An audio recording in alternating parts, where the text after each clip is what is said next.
Many of us spend more time waiting for the next chapter than living the one we are in.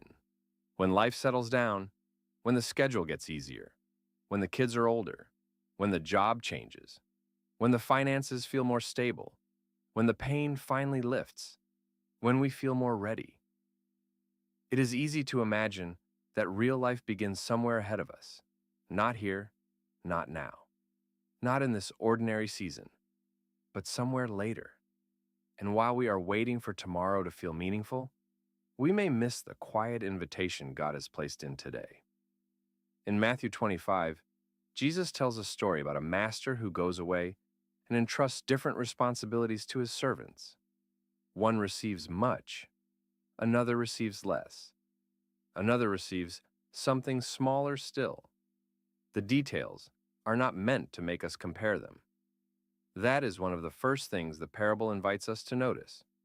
The servants were never asked to compare what they received. They were simply invited to be faithful with what had been placed in their hands. And that is where the story becomes personal. Because comparison has a way of making today feel smaller than it is. When we look at someone else's life, someone else's opportunity, someone else's progress, someone else's season, it can become easy to discount what God has placed in front of us. Their life looks more visible. Their assignment looks more exciting. Their gifts seem more obvious. Their timing appears further along. And suddenly, what we have begins to feel insignificant. But comparison misses what faithfulness sees. Comparison measures what is visible. Faithfulness receives what has been entrusted. Comparison asks, why do they have that? Faithfulness asks, what has God placed in my hands today? That question is quieter, but it is also freer, because faithfulness is not measured by size. It is measured by trust.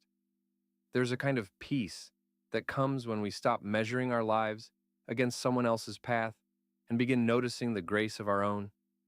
The ordinary day, the small responsibility, the hidden obedience, the relationship that needs patience, the work that still matters, even when it feels unseen, the prayer no one else hears, the kindness no one applauds.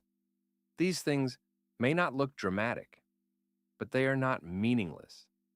God often does his quietest work in places the world barely notices. Ordinary faithfulness is rarely loud. It often looks like showing kindness again when you're tired. It looks like loving your family well in the middle of a busy week. It looks like doing honest work when no one is watching. It looks like praying quietly before the day begins.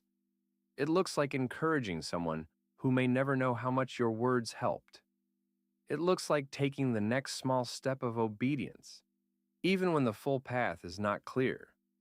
And sometimes, that is the very place where God is forming us, not only in the big moments, not only in the visible opportunities, not only when life feels impressive or certain, but here, in the routine, in the repetition, in the quiet choices that shape the heart over time.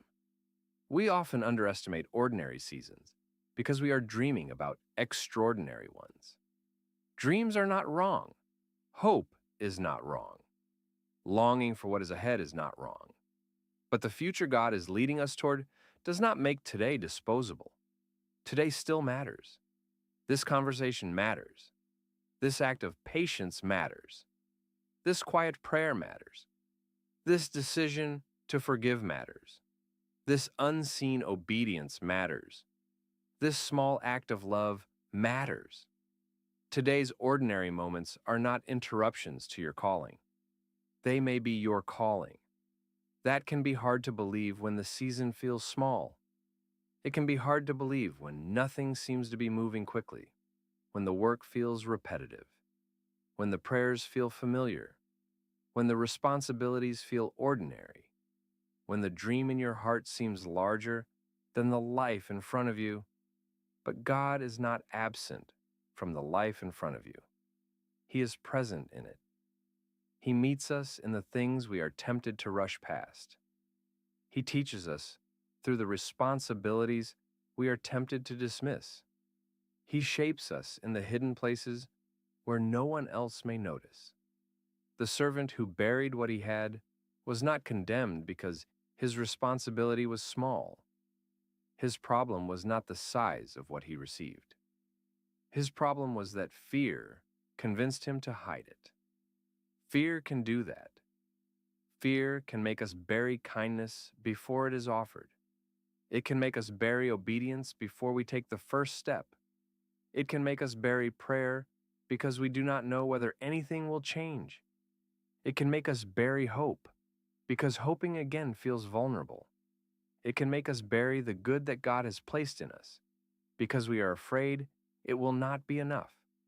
But faithfulness does not require us to know the whole outcome. It simply asks us to bring what we have to God today.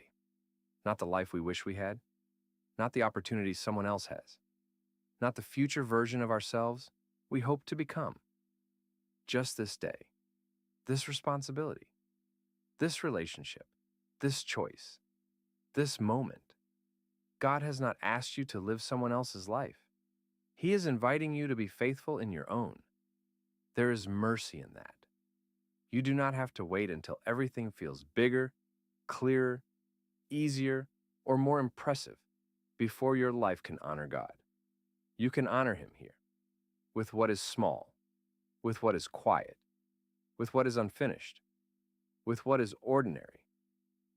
This week, perhaps the practice is simple. Before the day begins, or before you step into something that feels routine, pray, God, help me be faithful with today. Not with every possible future, not with every unanswered question, just today. Help me notice what you have placed in my hands. Help me receive this day instead of rushing past it. Help me stop comparing and start trusting. That kind of prayer can gently change the way we see our lives. The task may not change. The season may not change immediately, but our attention begins to change. We begin to notice the people in front of us, the grace already present, the small ways love can be practiced, the quiet places where God is near, and slowly, ordinary life becomes holy ground. Don't overlook today because you're waiting for tomorrow. Tomorrow may hold good things, but God is already here in this breath, in this responsibility, in this small act of faithfulness, in this ordinary moment. You do not have to wait for a bigger life to begin living faithfully. God is present in today. He always has been. He always will be. And today is enough to begin.